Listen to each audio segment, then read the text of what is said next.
How's it going, everyone? Welcome back to Syracuse Aviation and welcome back to another model aircraft unboxing video. Today we just have one model for us. It's one that I have one like, so it's the NG Delta 757-200 in the, I can't remember the name. I think the box probably has it on there, but it has that little decal up at the front towards the nose. And I already have the regular Delta livery, it's very similar to this. Again, it's just the decal. So this is a model I kind of was not necessarily upset, but just kind of reluctant to buy because I guess it counts as a special livery, but it's so close to not being a special livery, and it's one I didn't really want to buy because it's one that's really similar to what I already have, and just that extra little sticker towards the front is what they chose to do. I guess it's not a huge deal, but it's just one that I didn't really care for too much. I'm not too much of a fan of this because it counts as a special livery, but it's just one little decal. It's, whatever. But so I can't really use it as like a completely normal Delta 757 because of that, but it's just so close to being one. So I guess that's kind of what I'm going for here. But this came from the Midwest Model Store, so props to them for getting this out to me. Hopefully it's not broken or anything. Here's the invoice. Okay. Get that off the side. And here it is. So, oh, it's a New York Yankees little patch, I guess. So, what does that say? The official airline of the New York Yankees, okay. That handwriting is a little bit hard to read for me, so I apologize. Registration is November 702 Tango Whiskey, so a sister to November 703 Tango Whiskey, which I have quite a thing for if you guys don't know that already. So it's going to be nice to have this to go along with 703. That's really awesome, I think. I'm hoping that NG in the future does 703 Tango Whiskey back when it was with American Airlines and Trans World. That's where the Tango Whiskey registration came from, if you guys didn't know that. So, yeah, here we go. We're going to get right into this. I don't want to crease the box, but I might have to here to... Sorry it's not in frame right now. I just want to try and get this out without messing up the cardboard, because... come on. Come on. Oh, maybe these tweezers will help. If I have to cut this, I will. Or the video, I mean, not the box. If I have to cut the video to make the time a little shorter, I will. Yeah, it's whatever at this point. I'm just gonna... Come on, come on. Whatever. Alright, fine. Suit yourself. Crease the box up every single time with NG. It's so annoying, but whatever. There's our little CRP card. Okay, the new green minty kind of look, so it's always nice. From the initial glance, it looks alright. Let's obviously we're gonna open this up here. Oh, that's interesting. It's got a almost like a drill hole in the top cradle where the antenna is. So that's very interesting. It looks like it may have even melted or something, maybe in the factory. That's interesting. Okay. Let's take the plastic off. Oh, I forgot how we used to do this here. So let's flip it over and carefully push on the landing gear.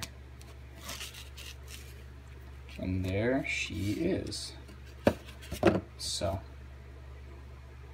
set you down, put the box back together real quick.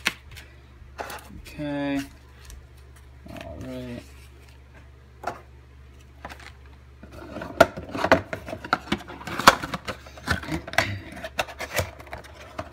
So yeah, so far it looks good. Let's kind of, let's obviously do our quality tests. The wings are firm, thankfully.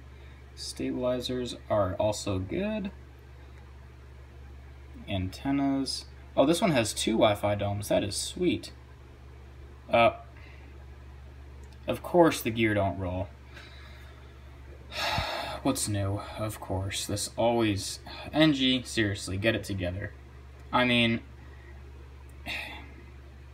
It's one of those things that's so small, but... It's just still pisses me off. I mean, if you're gonna advertise for rolling gear, and if they're supposed to roll, make them roll. But if you can't, don't even bother. Just do what Gemini used to do with the stationary, you know, fixed gears, because this is annoying. I want to be able to slide this across the table if I'm like setting up an airport. Not play with it like a toy, obviously, but come on. This is ridiculous. Thankfully, I've found a way to fix the non-rolling gears. It's really tedious and somewhat dangerous. What you have to do is you have to pop the tires off. So basically what happens, let me tell you what happens first. So from what I've seen, I've done this with like 5 models, is I take the tires off and I notice the paint that they used. So here these landing gears are gray. The paint that they used on the gear doors and the axles and that kind of thing actually gets inside of the wheel here, and it dries kind of like glue almost, and that's why they don't spin. So what you have to do is you have to pop the tire off and get some tweezers and put them on there and just grab it tight and then twist it, and that will break the bond of the paint. So again, it's kind of dangerous because you could break it, but I thankfully haven't had to deal with that. It's really unfortunate though. I just don't get why, like, come on. It's very annoying, especially if the gears are stuck in a tilted position. Thankfully these aren't, but especially if they're stuck in a tilted position, it just looks bad. So NG, come on, you guys, I'm gonna go off on a little rant here. So I've noticed recently, NG and Gemini have had their issues. All right, NG's been having a lot more issues with their quality control. Obviously the molds are still perfect for the most part, not like Gemini, but just little stuff like antennas falling off, Wi-Fi domes, you know, falling out or having little funny defects on them, or the landing gears being stuck, or little painting defects, things like that. That stuff's not going to slide when you're paying $45+ a model. This is ridiculous. Don't sacrifice the amount of releases you can do in a month for your quality, because this is very disappointing. You guys used to be perfect, and when I say perfect, obviously nothing's perfect, but you guys used to be as close to perfect as you could get, and now it's just all gone downhill. So please figure something out, because this is really disappointing. I don't want to keep going through this. I feel like every model I get has come with more issues than the last. So anyways, aside from that, this model is perfect. Actually, I've noticed the nose on the 757 for NG has been a little bit off. It's still really close to perfect. I think the printing of the cockpit windows, look, on this one are tilted a little bit. They're just, something's changed. I don't know what. Again, if it's not broke, don't fix it. I don't know how, I don't know any other way we can say that, or it just, it's so frustrating. I mean, come on, get it together. Anyways, I guess I'm going to do our little close-ups, because why not? Sorry if it's been out of focus. I don't think it has been. Yeah, it's been good. Alright, pop you guys out of here. Zoom in. There's your little decal right below the cockpit windows. That's all it is. So that's your, quote, special livery. You have some little things next to the L1 door, excuse me, your SkyTeam logo as well. Delta titles, first class cabin, your L2 door, your Wi-Fi dome, there's some antennas there. Your Pratt & Whitney engines, I believe, maybe the 2037s or something. Could be a partition wall in there or something like that. Probably not. I don't really know what that is for. Probably Comfort Plus back in here. There's your leading edge and your winglet, which is looking pretty good. Your fuel tank outlines, your flaps, flap tracks, and spoilers as well. Your little emergency door there. Your second Wi-Fi dome, which is nice. November 702 Tango Whiskey and your American flag. So again, nice to have a sister to 703 Tango Whiskey. Very nice. Your Delta widget, looking beautiful. On the other side, there's your APU exhaust cone as well.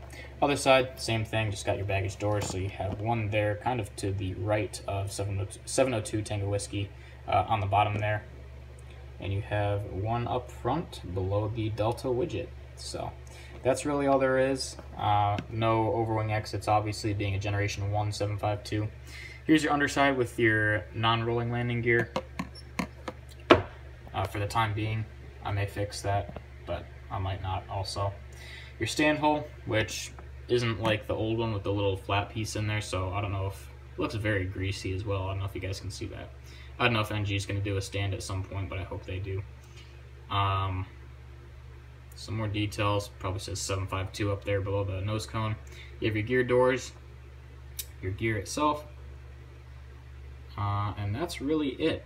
So it's nice to have this and, you know, get it out of the way, because again, it's a model I was reluctant to get because it's not really one that I like too much, because again, it's like I want to be able to use this as a regular Delta 752 for like Detroit airport updates and that kind of thing, but obviously this plane isn't going to be at Detroit every day, but it almost looks like a generic 752 for the most part, but then you have that one little thing up there. So it's nice overall to have, though. It's cool to have some planes with little decals like that. So and it's another Delta 752 for the collection, which I have 2 more on the way of, and then I think I'll have close to maybe 15 757s for Delta, which is that's pretty awesome to me. So yeah, aside from that, there's not really anything else to go over. So with that being said, I would recommend this model. I'll give it a 9 out of 10. I apologize, guys. I know I'm really quite a perfectionist, but I do take points off where I think they should be taken off. So in this case, we have gear that are supposed to roll but don't, and so obviously that's a pet peeve of mine when you know, I kind of like to fidget with models. Now, I don't play with them like they're toys, but like if I'm sitting down watching a video or doing homework or something, I'll take a model and just lightly spin the gears, and not being able to do that, just rubbing your finger across this and them not rolling, you feel the resistance and the friction. It just gets on my nerves a lot. So yeah, points off for that. And then the nose, obviously, it's still really close, but compared to what it used to be, I'm going to bring in another model real quick. I don't know if the camera will be able to pick it up, really what the difference is, but I feel like you can sort of tell. I feel like the cockpit windows on the new one here are a little bit more like kind of flattened and they just look a little bit more wonky to me. Maybe a better perspective. Let's try I don't want them to fall off the box, but we're going to do our best here. Let's see. It's not as bad as I thought. You guys probably can't even tell the difference. It's a lot easier to see it in person. This is 525 Uniform Sierra over here, which is really nice.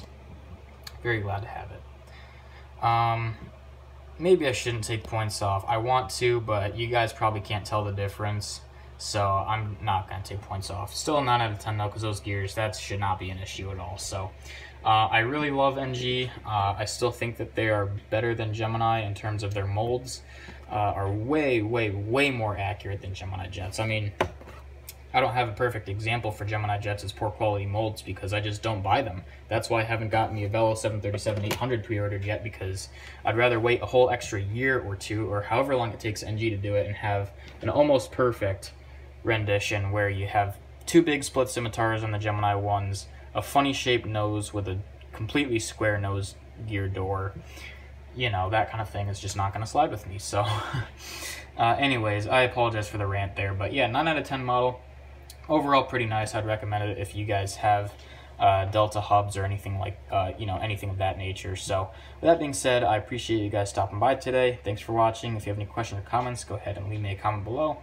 If you enjoyed the video, please consider giving the video a like and subscribing to the channel. Thanks for watching, and I'll see you in the next one.